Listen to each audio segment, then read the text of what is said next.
ಓಂ ಶಾಂತಿ.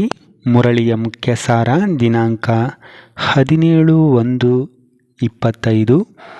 ಬಾಪ್ದಾದ ತಿಳಿಸ್ತಾರೆ, ಮಧುರ ಮಕ್ಕಳೇ, ನೀವು ಭಾರತದ ಅತ್ಯಮೂಲ್ಯ ಸೇವಕರಾಗಿದ್ದೀರಿ. ನೀವು ಶ್ರೀಮತದ ಅನುಸಾರ ತಮ್ಮ ತಮ್ಮ ತನು ಮನ ಧನದಿಂದ ಭಾರತವನ್ನು ರಾಮರಾಜ್ಯವನ್ನಾಗಿ ಮಾಡಬೇಕು.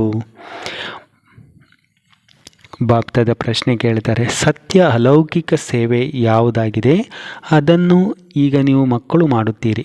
ಬಾಪ್ದಾದ ಉತ್ತರ ಹೇಳ್ತಾರೆ, ನೀವು ಮಕ್ಕಳು ಗುಪ್ತ ರೀತಿಯಿಂದ ಶ್ರೀಮತದಂತೆ ಪಾವನ ಭೂಮಿ ಸುಖಧಾಮದ ಸ್ಥಾಪನೆ ಮಾಡುತ್ತಿದ್ದೀರಿ.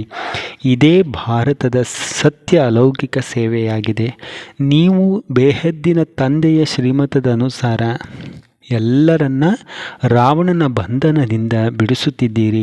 ಇದಕ್ಕಾಗಿ ನೀವು ಪಾವನರಾಗಿ ಅನ್ಯರನ್ನೂ ಪಾವನರನ್ನಾಗಿ ಮಾಡುತ್ತೀರಿ. ಬಾಪ್ದಾದ ಧಾರಣೆಗೋಸ್ಕರ ತಿಳಿಸ್ತಾರೆ. 1. ಹೇಗೆ ಇಷ್ಟು ಶ್ರೇಷ್ಠ ಬಾಪ್ದಾದ ಎಷ್ಟು ಸಾಧಾರಣರಾಗಿರುತ್ತಾರೆ, ಅದೇ ರೀತಿ ಬಹಳ ಸರಳ, ನಿರಾಕಾರಿ ಮತ್ತು ನಿರಹಂಕಾರಿಯಾಗಿರಬೇಕು. ತಂದೆಯ ಮೂಲಕ ಯಾವ ಶ್ರೇಷ್ಠ ಜ್ಞಾನವು ಸಿಕ್ಕಿದೆಯೋ ಅದರ ಚಿಂತನೆಯಲ್ಲಿ ಇರಬೇಕು. 2. ನಾಟಕವು ಚಾಚೂ ತಪ್ಪದೇ ಪುನರಾವರ್ತನೆಯಾಗುತ್ತಿದೆ. ಇದರಲ್ಲಿ ಬೇಹದ್ದಿನ ಪುರುಷಾರ್ಥ ಮಾಡಿ ಬೇಹದ್ದಿನ ಸುಖದ ಪ್ರಾಪ್ತಿ ಮಾಡಿಕೊಳ್ಳಬೇಕು. ಎಂದೂ ನಾಟಕ ಅಂತ ಹೇಳಿ ಅಲ್ಲೇ ನಿಂತು ಬಿಡಬಾರ್ದು. ಪ್ರಾರಬ್ಧಕ್ಕಾಗಿ ಪುರುಷಾರ್ಥವನ್ನು ಅವಶ್ಯವಾಗಿ ಮಾಡಬೇಕು. ಬಾಪ್ದಾದ ವರದಾನ ಕೊಡ್ತಾರೆ, ಅವ್ಯಕ್ತ ಸ್ವರೂಪದ ಸಾಧನದ ಮೂಲಕ ಪವರ್ಫುಲ್ ವಾಯುಮಂಡಲ ಮಾಡುವಂತಹ ಅವ್ಯಕ್ತ ಪರಿಸ್ಥಿತಿ ಆಗಿರಿ.